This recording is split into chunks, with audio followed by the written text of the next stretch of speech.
I had around 10 hours to play through Pokemon Violet on the Switch too, and it was an absolute blast. The game runs so well now, there's loads more Pokemon spawning in, which to be honest can get a bit overwhelming sometimes. And if you're wondering why I only had around 10 hours, well, my mum pre-ordered it for me, and it's getting put away until Christmas. But I got to test it out for the weekend, so let's go.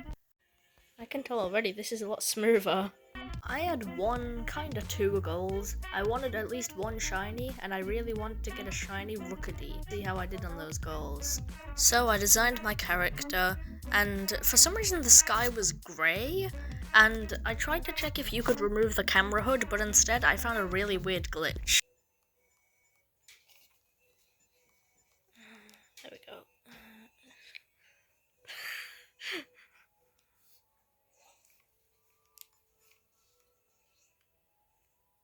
So for some reason, if I put a filter on the camera, then came out of the camera, then that filter would stay on the actual game.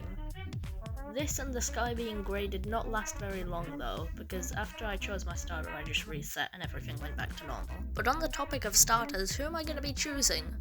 Well, first, for some reason the dreamy camera filter just stayed over this entire cutscene, and to be honest it looks kinda nice. I'm kinda curious what would happen if I played for more of the game with this filter and the grey sky. But, regardless, for my starter, I chose Sprigatito, because in my first playthrough I chose Quaxley, and don't really like Fuecoco, to be honest, sorry guys.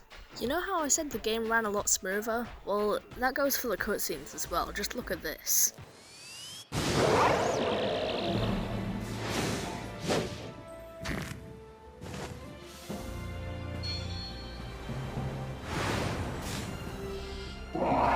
I'm not really going to talk too much about the story, but we get the 3 different storylines, and guess what I had?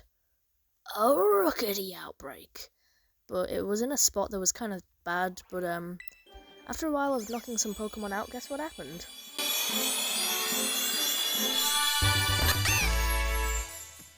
Yeah, sorry if you were expecting a shiny, but look at how cool Floragato is, look at it run. I decided hunting would be a little bit easier if I had the dash ability, so I made my way over to the Titan Cloth, and since I had a grass type, we beat Cloth quickly, and now we can dash. The outbreak wasn't very good, so eventually I reset and went to this Cloth outbreak, which was pretty easy to reset all the spawns, but I wasn't getting very lucky again, so I made my way over to the grass type gym and took it down.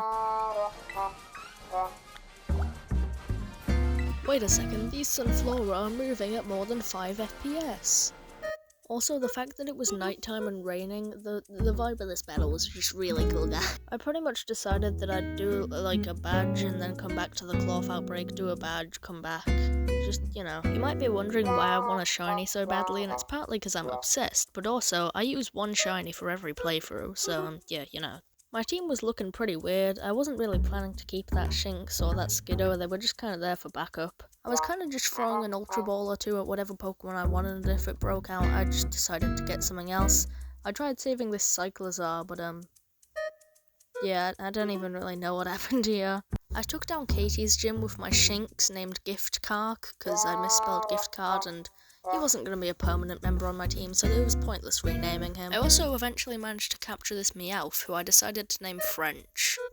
Don't ask me why. I took down Orthworm so I could then go and capture an Orthworm of my own, but he literally killed my entire team, so scratch that. Also, I managed to kill that Orthworm, which gave Gift Kark just enough experience to evolve. You know, I kind of feel like I'm getting a bit more attached to this Luxio now, but I used a Shinx and Shield, so I don't think they'll be on my team forever. I also caught this Dreadnought somehow, who I decided to nickname Locke. Also, this Dreadnought capture made French evolve, and then I played some Mario Kart to finish off the night. On the second day, I took my newly evolved Luxio over to beat up Bombardier, and then I took down the Dark Team Starbase and the Fire Team Starbase. Also, auto-battling runs way smoother on the Switch too. Just look at me go. This is definitely the real Also, I accidentally ran into Iron Treads, or I guess he ran into me, but I wasn't prepared at all, but somehow I still managed to beat him. Also, I was so happy to see this glitch return. They accidentally repatched in this glitch, where if your Pokemon has just beaten the Titan, but it is just leveled up to evolve, then it evolves next to itself. Wow, Meowscarada looks absolutely sick. Okay, Gift-Cark evolved into a Luxray, and I'd feel bad kicking her off the team now, so you know what, you can stay. Also, after beating up Iron Treads, we could now glide, and I was really excited to try gliding over Casabroya Lake. And if you're wondering why, well, people pretty much just used to call this Lag Lake, because it's the most laggy area in the game, pretty much. But I am happy to report that on the Switch 2, it runs amazingly. Like, just look at this. Oh, yeah, right, Dondozer's here, so Arven's gotta give you a phone call. Thankfully, though, despite having no luck previously, after about spending an hour at this Rookity outbreak, something finally shined. And it was actually the Rookity. Yippee! That was like my one goal, because I really like shiny Rookity, and dang it, I hit the wrong wall.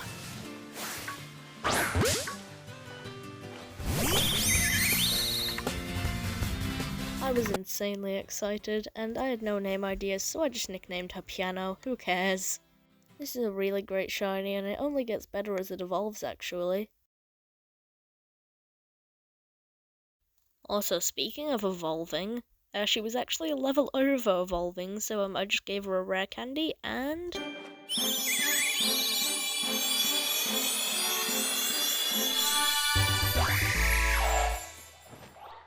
this is a cool shiny. Here's a few pictures of my little bird. I love this Pokemon. I will never get tired of finding its shiny. I found like 3 shiny Rookities. It was pretty late now, unfortunately, and almost time for the Switch to be put away.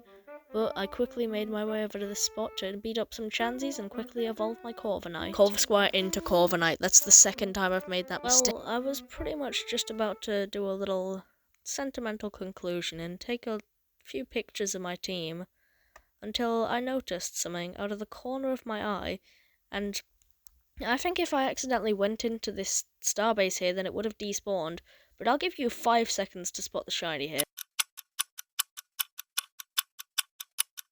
Well, you see that thing over there? That Jumpluff? Yeah, that thing's blue, but look at that Pincurchin. That is a shiny. I never really realised Pincurchin's body colour also changed, but I ran over excitedly to check if it was shiny, just in case, and well... a random full-odds shiny of one of my favourite Pokemon right as I'm about to turn off the Switch. Like, I love Pincurchin. I even have a plush of him. Look at it, this guy's named Tinfoil. So this shiny will follow suit and also be called Tinfoil. And you know, I've noticed a bit of a trend. Whenever I catch a teammate, one of my other teammates seems to evolve.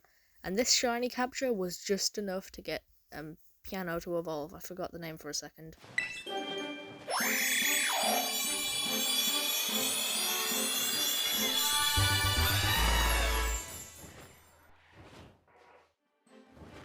This was almost a poetic ending to this playthrough. Obviously, I'm going to continue it in around 2026 when I get access to my Switch again, but until then, I will still be making videos, and if you made it to the end, thank you so much. Please like and subscribe. This is my longest video I've ever made, so yeah, if you enjoyed, that's good. See you next time.